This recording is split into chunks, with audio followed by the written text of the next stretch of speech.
Bismillah, alhamdulillah, wassalatu wassalamu ala rasulillah. Patepang deui dinten ieu dinten Salasa kaping 18 Mei 2026.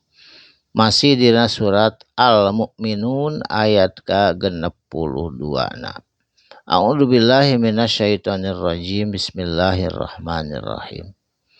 Wala nukallifu jeung teu ngabebankeun kami saur Allah nafsan ka saurang jiwa ogenan atawa kasahabae illa wus'aha kajaba atawa kecuali wus'aha sesuai jeung kasanggupanana jeung kemampuanana.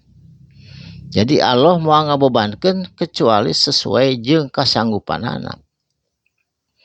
Saterasna wala daina jeung aya di sisi kami saur Allah kitabun hiji kitab tegasna lauhul mahfud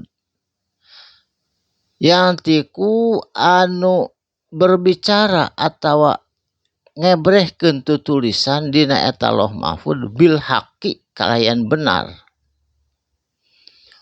Wahum jeung eta tetep ka jalama kabeh la yudlamuna henteu didoliman saurang ogenan saeutik ogenan.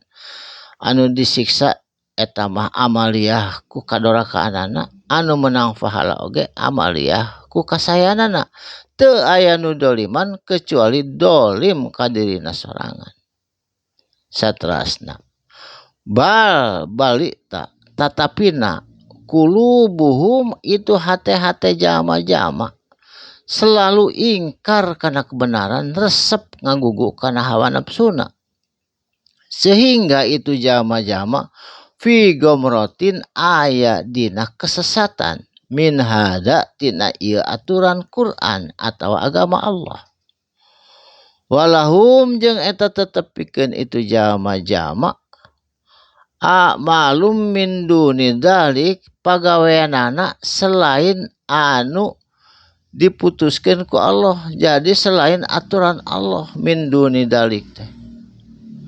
Hum bari itu jama-jama laha kana eta aturan kana min duni dalik aturan selain ti Allah amiluna selalu diamalkeun.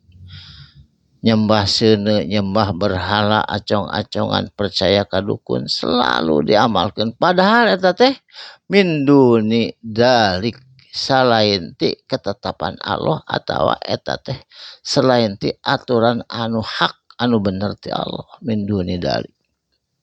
Saterasna hatta sehingga iza di mana-mana ahodna kami nimpahkeun atawa nimpahkeun kami ka itu jelema-jelema anu sasar anu selalu berpaling tina kebenaran mutrofihim dina kaayaan maranehana mewah. Seperti di Hong Kong, seperti di Korea, di mana-mana mewah. Padahal eta teh aturanana menyalahi kebenaran Allah. Tah engke di yaumil kiamah nu kitu lamun teu balik kana kebenaran bil azabi bakal menang azab. Iza di mana-mana menang adab hum itu jama-jama yaj'aruna manehanana ngoceak atawa ngagro menta tulung. Saterasna la taj'aru teu meunang ngagoak atawa ngagro menta tulung anjeun al yauma dina poe ieu poe kiamah innakum sanyana anjeun minna ti sisi kami la tunsaruna teu aya nu bisa nulungan ka anjeun. Sabab moal aya nu bisa nulungan ka sahabae ge anging pitulungna Allah Subhanahu wa taala baik di dunia atawa di akhirat. Saterasna qad kana nyata sanyana kanat bukti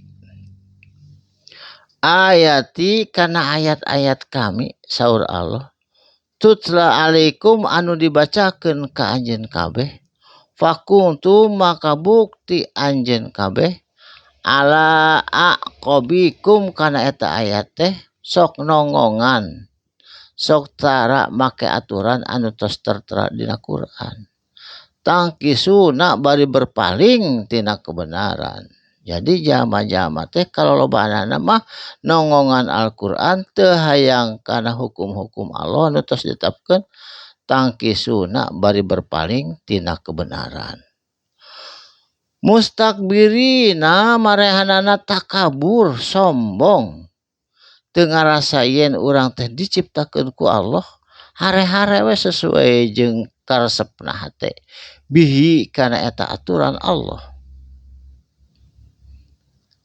Samiron tahjuruna manehanana berbisik di malam hari atau ngobrol tahjuruna ku ucapan anu keji, ku ucapan anu ngahina kana ketentuan Allah bari manehna berpoya-poya bergelimang dina kemewahan dunia terus manehanana poho kana aturan-aturan atau penciptaan tim orok tepi keagengna saha anu eta ngalindungan teh angin Allah.